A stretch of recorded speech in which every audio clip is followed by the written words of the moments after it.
right, y'all. I look like a home of section, home and section, home and sectional, homosexual. Okay, let's get to the video, y'all. Don't play with me. Don't play with me.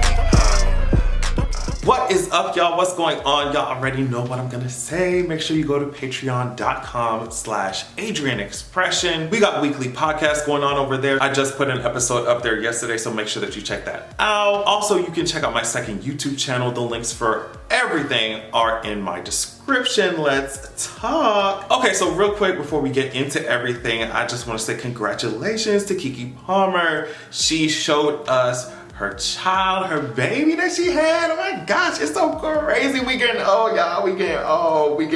Every time I see like the stars and shit that we done grew up with, like having babies, I'm like, what's going on? Time is really moving. Now, speaking of something that reminds me how quickly time is moving. Y'all remember this video? Baby, we can't be together. Never. I feel like if you're in my age range, there is no way that you you do not know that video, girl. Like, everybody was cackling when this shit first happened, before viral was even viral, before we even had a name for the phenomena. Like, this queen was singing. She fell, but she got back up. She got back up. But apparently she's on TikTok. I've been getting this a lot lately, and usually I'm just like, shh, you're being too loud. But you know what? Yes, I am the girl that fell off the coffee table. And she even had the wedges. She even brought the wedges. She got the receipts for our ass. Now, I just want to say that I hope that she knows that she's a legend in these streets. She's iconic. She had people sides splitting and hurting, stomach hurting with laughter. Apparently, what she was singing, if I am not mistaken, what she was singing all those years ago when she fell off the table, was a original. Like, I think she came up with that. If I'm wrong, I will be wrong and I'll accept that. But from what I could see, like, I saw some comments and stuff saying that she was singing an original song when she was on that tape. And she, honestly, I think that she needs to drop that track, drop the single, let us purchase it, let us stream it, ma'am. You're an icon in these streets. You're a legend. No one can say shit to you, ma'am. You're a legend.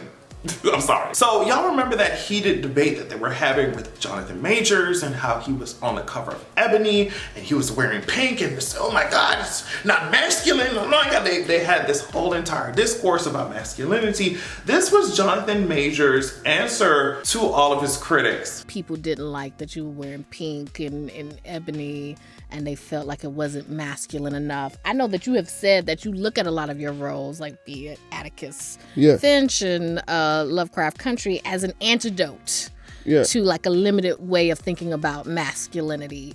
What do you say to those? I mean, I think they're haters. I think it's toxic. Well, I imagine it's the homies, right? It's one of the homies it was, that started who was shit. like, it's they, you know. I like to meet the fellas, you know what I mean? Well, I think they, you think they would want to meet you though? Because they might have to. I don't even take it there. You know what I mean? I would just like to, I'd just be curious, you know. What they have to say. Tell me what masculinity is. You know what I mean? Like,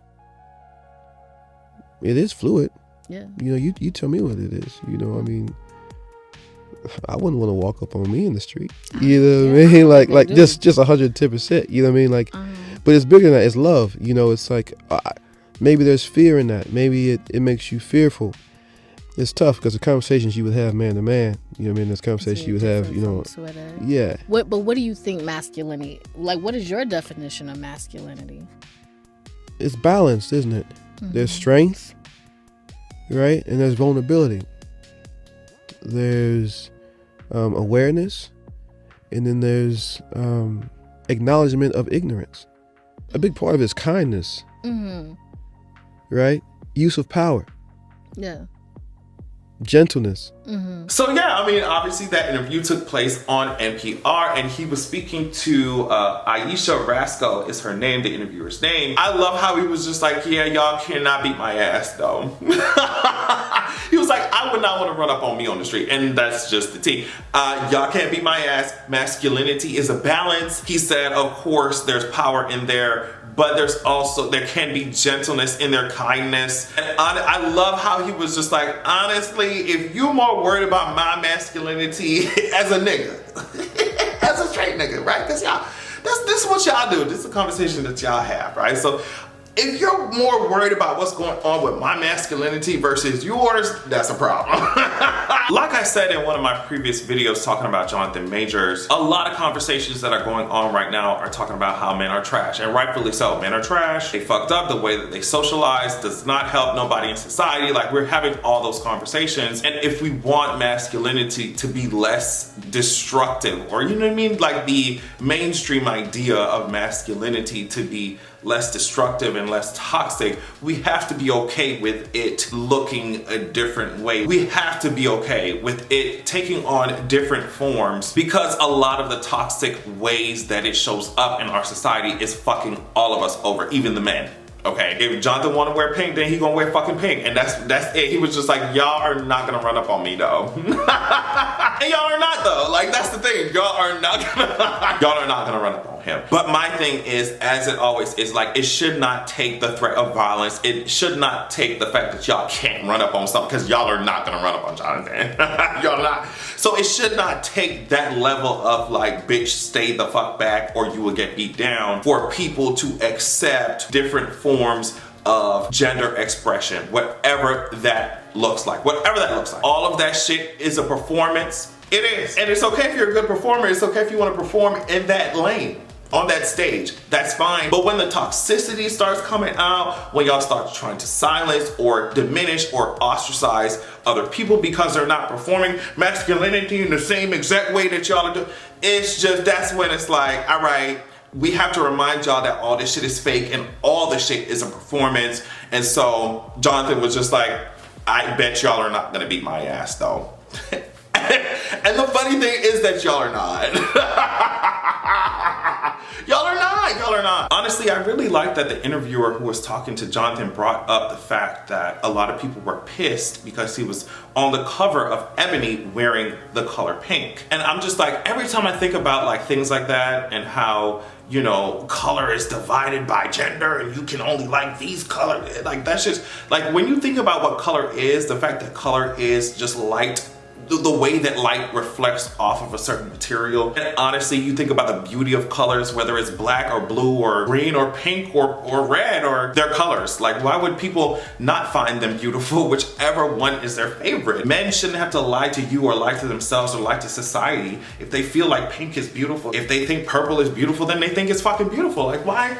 You see what I'm saying? The limitations, and Jonathan has spoken about the limitations and the chains, the restrictions that like the performance of masculinity, the unspoken or spoken standards or rubrics that a lot of like black men feel like they have to measure themselves off of when it comes to masculinity. Like, Jonathan has spoken about those things in a very liberating way. So for y'all to expect him to follow all the rules of traditional masculinity, I think that shit is crazy as hell. And obviously he does as well. New York City Mayor Eric Adams says that when we took prayers out of schools, guns came into schools. Because when we took prayers out of schools, guns came into schools.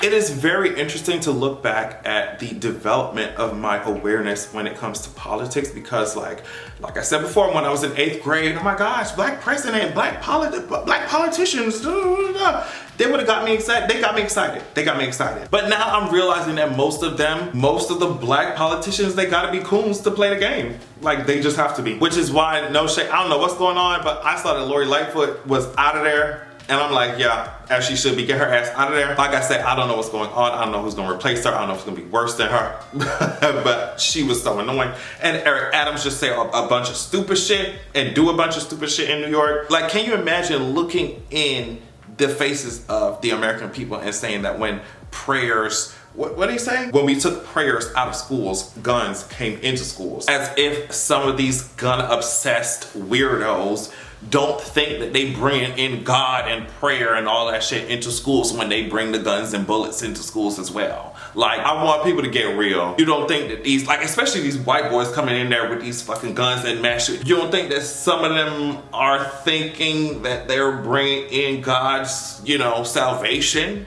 into some of these spaces. Like, I want y'all to be real. I want y'all to be real. Y'all know how these evangelical motherfuckers talk. And I love how so many politicians in this country claim to know so much about, oh my God, about politics and what's going on, and completely ignore the concept of church and state, even though we have to be real. Like, obviously, this country was built on Christian ideals. Like, obviously.